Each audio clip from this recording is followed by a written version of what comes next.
Philippe et sa famille, c'est le jour du grand départ. Donc il y a 5 grands sacs, un porte-costume. Et bon, on va essayer de tout mettre dans la voiture. Ouais. On a un grand coffre, donc ça devrait passer, je pense. Avec un peu d'avance, cet expatrié originaire de Belgique a fait ses bagages. Officiellement, pour partir en vacances pour les 3 prochaines semaines. Où est-ce qu'on est? On est ici. On est là, à Kiev? Où est-ce qu'on va prendre? Où est-ce qu'on va aller? On va passer la frontière. Puis on va aller en République tchèque.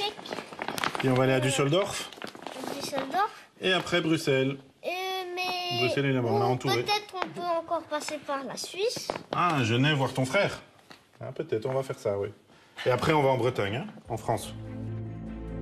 Un périple de plus de 2000 km, face à un risque considéré par certains comme imminent, celui d'une guerre avec la Russie. Je pense que je reviendrai quand même. De nouveau, j'ai des business ici, on ouvre des choses, donc j'ai pas du tout envie de perdre tout ça et d'avoir travaillé pour rien. Mais je ne pense pas qu'il y aura la guerre. Très honnêtement, intellectuellement, je comprendrais. Je vois vraiment pas l'intérêt de Poutine à bombarder et à faire la guerre à l'Ukraine. Une analyse et un optimisme confortés par l'ambiance générale dans les rues de la capitale ukrainienne. Ici, rien n'indique que la tension est montée d'un cran. Le quotidien des habitants n'a pas vraiment changé. C'est ce que nous raconte Jérémy. Il est architecte et vit à Kiev depuis 9 mois. Entre ce qu'on peut voir sur les informations et ce qui se passe en Ukraine, moi je suis à Kiev, donc je suis à la capitale de l'Ukraine.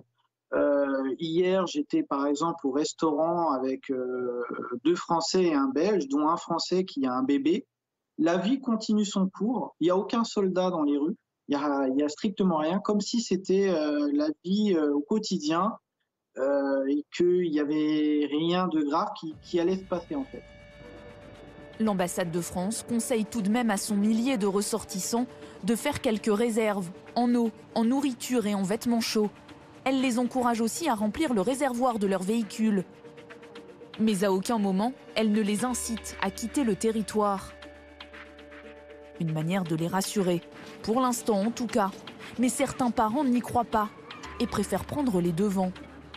Avec la fermeture anticipée du lycée français dès mardi midi, beaucoup ont donc décidé de quitter Kiev. Nous, du coup, on va rentrer jeudi. Voilà, c'était pas spécialement prévu.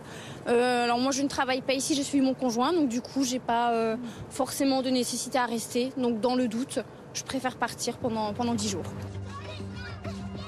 Une mesure de précaution, alors que dans cet établissement, des élèves belges, allemands ou italiens ont depuis plusieurs jours regagné leur pays.